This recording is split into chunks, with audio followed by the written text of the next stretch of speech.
कहने का मतलब ये कि एक कर्ज में डूबा समाज जहाँ पर हम रहते हैं, मतलब ये कि अपने घर को एसेट समझना ही वो रीजन है जो कि हमें कर्ज के बोझ तले दबाती है। आज यही अधिकतर लोगों की सोच है। अगर सैलरी बड़ी है तो लोग सोचते हैं कि अब वो बड़ा सा घर ले सकते हैं, क्योंकि उन्हें ये अपने पैसे का सही इस्तेमाल लगता है। इसके बदले अगर वो पैसा सही जगह लगाया जाए तो उनकी जिंदगी हमेशा के लिए बदल सकती है। लेकिन ऐसा हो नहीं पाता, क्योंकि उनका सारा वक्त हाड़ तोड़ मेहनत करने में चला जाता है। अपनी नौकरी को सेफ जोन समझ करके वे उससे अलग कुछ सोच ही नहीं पाते, और साथ ही उन पर कर्ज का इतना बोझ होता है कि वो नौकरी छोड़ने का रिस्क ले ही नहीं सकते। अब जरा खुद से सवाल कीजिए कि आज आप नौकरी छोड़कर बैठ जाते हैं तो कितने दिन आपका गुजारा चलेगा? क्योंकि अगर आप फाइनेंशियली लिटरेट नहीं हैं, अगर आपने सारी उम्र सिर्फ सैलरी के भरोसे ही काटी है और एसेट्स के बदले आपने लायबिलिटीज पाल ली है, तो यकीनन आपकी जिंदगी एक बहुत ही कड़ी चुनौती है। सिर्फ नेटवर्थ के भरोसे आपका काम नहीं चल सकता। नेटवर्थ बताता है कि आपके पास वाकई में कितना पैसा है, चाहे वो गैराज में पड़ी पुरानी कार के रूप में ही क्यों ना हो। अब भले ही वो कार कुछ काम की ना हो।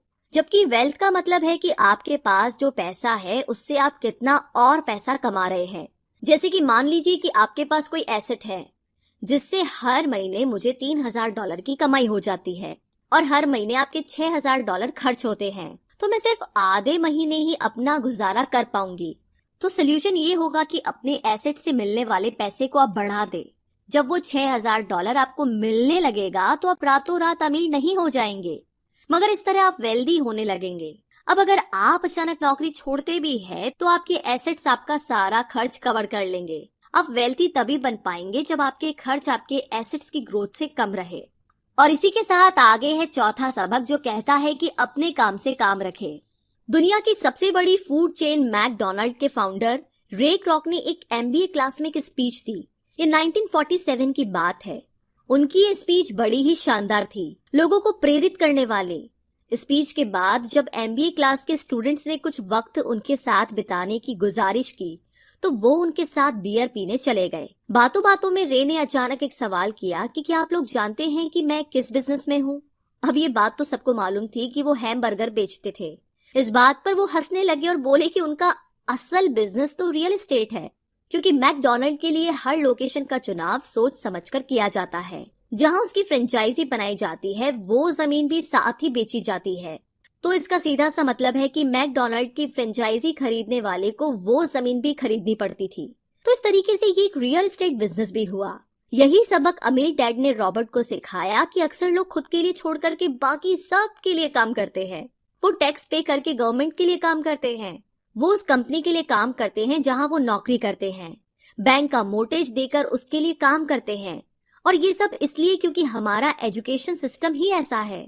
स्कूल हमें एम्प्लॉय बनना सिखाता है, ना कि एम्प्लॉयर। जो आप पढ़ते हैं वही आप बनते हैं।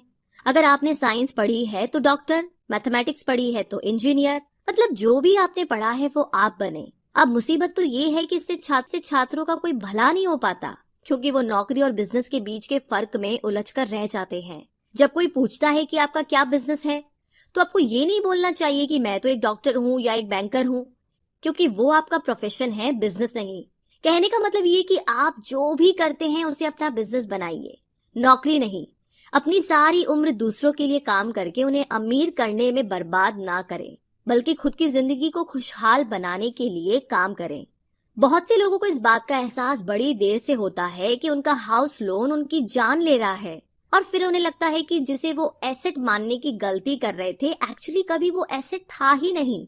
जैसे उन्होंने कार ली तो उससे जुड़े तमाम खर्चे उनके लायबिलिटीज बन गए।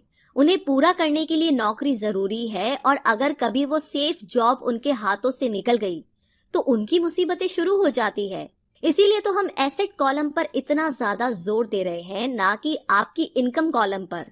और यही फाइनेंशियली सिक्योर होने का सही तरीका है। आप कितने अमीर हैं ये जानने का सही तरीका नेटवर्थ इसलिए नहीं है क्योंकि जब भी आप अपने एसेट बेचते हैं तो उन पर भी टैक्स लगता है। आपको उतना पैसा नहीं मिलता जितना कि आप सोचते हैं। आपकी बैलेंस शीट के हिसाब से आपको जितना भी पैसा मिलेगा उस पर भी आपको टैक्स देना पड़ेगा। ये किताब आपको कभी ये सलाह नहीं देगी कि आप अपनी नौकरी छोड़े। आप अपनी नौकरी करते रहिए, पर साथ ही एसेट्स भी खरीदते रहिए और एसेट से मेरा मतलब है सही और असली मायने में एसेट्स। मैं ये नहीं कहूंगी कि आप कोई कार लीजिए, क्योंकि वो मेरी नजर में एसेट यानी कि संपत्ति नहीं है। क्योंकि जैसे ही आप उसे चलाना शुरू करते हैं वो अपनी कीमत का 25% खो देती है। अब किस तरह के एसेट्स खरीदे जाने चाहिए, यहाँ हम आपको कुछ उदाहरण